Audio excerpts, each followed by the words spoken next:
Well, hey family, this is Darlene. Wanted to thank you for stopping by the Jury by BDK YouTube channel. I know you didn't come here for a sermon. So here's the video.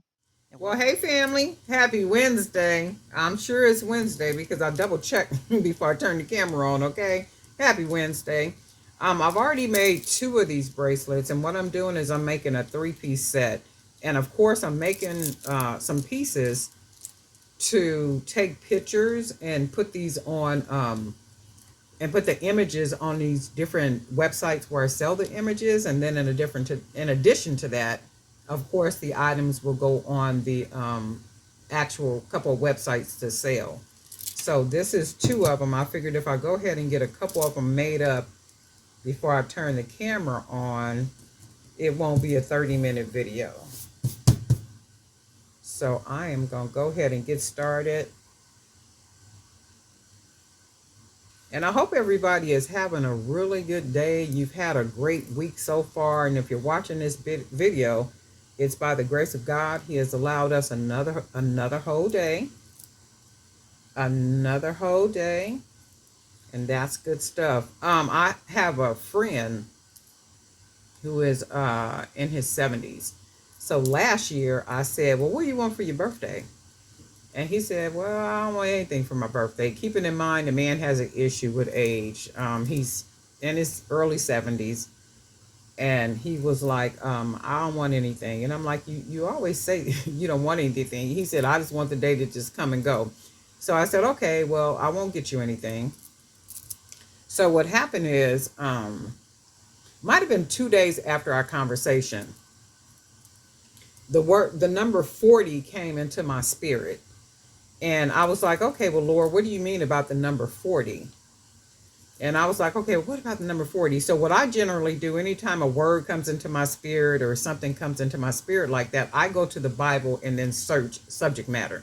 So in this case, I went and searched for the number 40, and like, okay, well, what is significant about the number 40? So when I go through the Bible, and of course, 40 is related to trials, like a probationary period or like testing or something like such. And you kind of know that because when Moses went up into the mountain with the Lord, he was there 40 days and 40 nights, and he fasted those entire 40 days and 40 nights. You think about Jesus when Jesus went up into the mountain and he fasted 40 days and 40 nights. And then when he came down, he was tempted by the enemy, fall down and worship me and all these things I'll give you, right? And then you got to think about the children of Israel. They wandered for 40 years. So with the 40 years, many of them died off because they were disobedient, right? There's like a lot of other situations in the Bible where it talks about the number 40. So how this is significant is because he was going through a very trying time in his life at that time. So I could see how the Holy Spirit would say 40. So what happened is, for a gift, what I did is I bought some really nice, they were like the paper and envelopes look almost like an antique type stuff, that where you can get the wax, and then you have the little seal, and then you put the wax on the envelope, and then you put the seal on there like that. But anyway, I did 40 of those. What I put inside of the envelope, I used a really nice paper, the antique paper, and I wrote something inspiring or encouraging on each one of those slips of paper before I slid it into the envelope and sealed the envelope with the wax and the seal that whole kit came with. So it was 40 days of that, and then I bought this really, really nice, like an antiquish keepsake box to put all those notes inside of, right? And then what I did is I typed up some information that explained the number 40 and how 40 is significant. And then, gave him Bible scriptures and all this kind of stuff, when I gave him the gift. So what I said to the person is, I'm just chatting. So what I said to the person is, these are nice like this, right? I said to the person, before you open the gift, that's not me that's giving you the gift. It's the Holy Spirit that instructed me to give that gift to you. And if you don't believe in that, that's okay. No worries. However, the Holy Spirit told me what to give the man.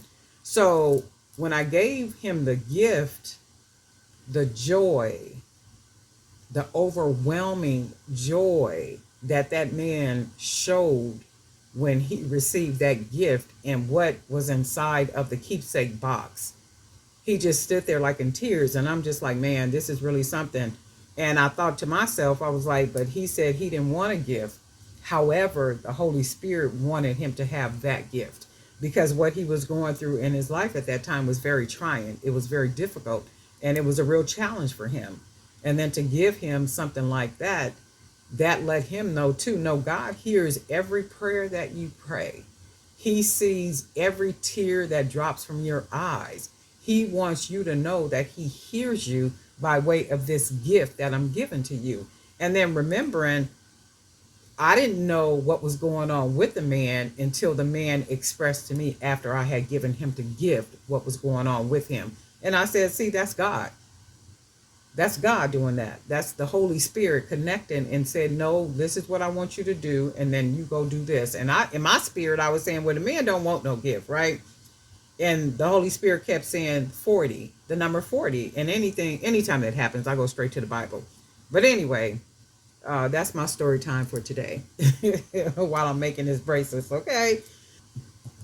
Really something. When you yield to the Holy Spirit, not only will he help you to make a difference in somebody else's life, he'll make a difference in your life too. He'll give you directions, he'll guide you, all these type of things. Because many times I'll be sitting here and thinking to myself, I ain't thought of none of this.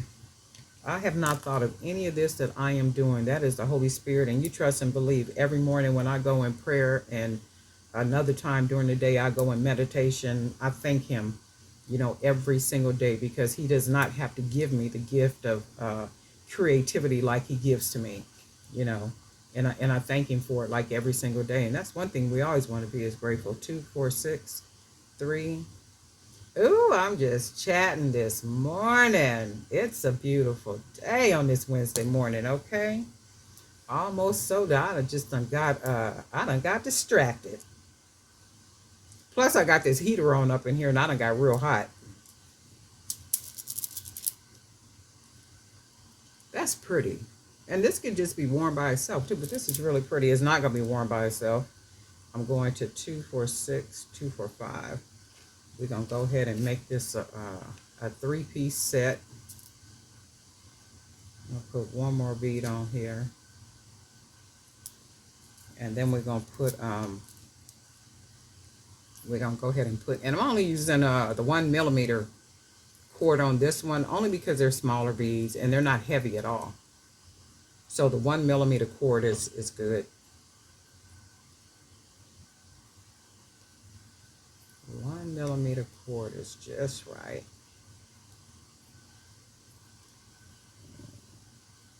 And I'm gonna do another 2 times. And we will go ahead and clip that, pull that through. Oh, something else too. I had got these right here. I don't like these. These are the cheap kind. They're not like the ones I got off of Amazon. And they do seem to be a little bit smaller. And I was sitting here working with them, and the little stones that's in them started to fall out. And I was like, oh, that's not good. And I got these from, I think it's Toomey. So they start falling out. And I'm like, man, I might have to put something on them because they're cute enough to use for stuff, but I don't want, and see, here we go right here. Look, this one has literally lost all its stones. If you can look at that, how it just broke in half. Like literally just broke in half. So all the little stones fell out of it, and then it literally just broke in half. So I probably won't even use those for anything because I don't want nothing falling apart on people. Also with this bracelet, I'm gonna go ahead and use this charm that I made. So we'll use the custom charm. This will make it a very unique bracelet within itself. And then we're going to put it on this side.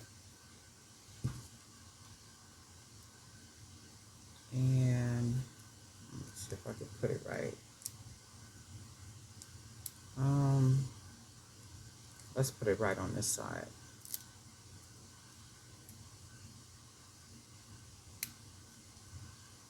And because of the way this charm is, we don't need a whole lot of charms.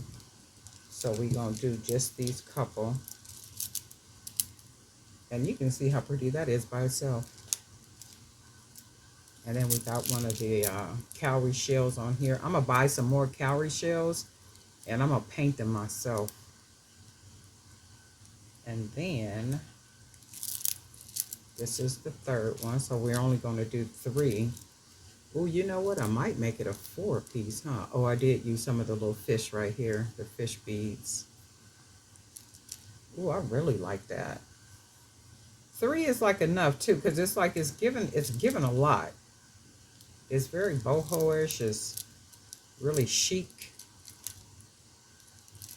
And what makes it too is because the custom charms. But anyway, that's what I'm doing for today. I need to make a bunch of product up so I could put it on the those different websites, the pictures. So the pictures, and then of course once I'm gonna make the product, it goes on the other websites. So this is what I did with this, with the custom charms. And most of these beads, where did I get all these? Some of these beads I got from Toomey. Some I got from Joann's. The fish I got from Joann's. And I think these orange glass beads I got from Joann's. Oh, and this little piece right here is a 15 gauge aluminum wire. And then these little cowrie shells I got from Toomey too, but I'm going to buy some more. And I am going to paint them myself because I figure I could make them look a little bit more jazzy than, you know, what you can buy. So we'll see. But anyway, Darlene Knight for Jewelry by BDK. And guess what? We'll talk.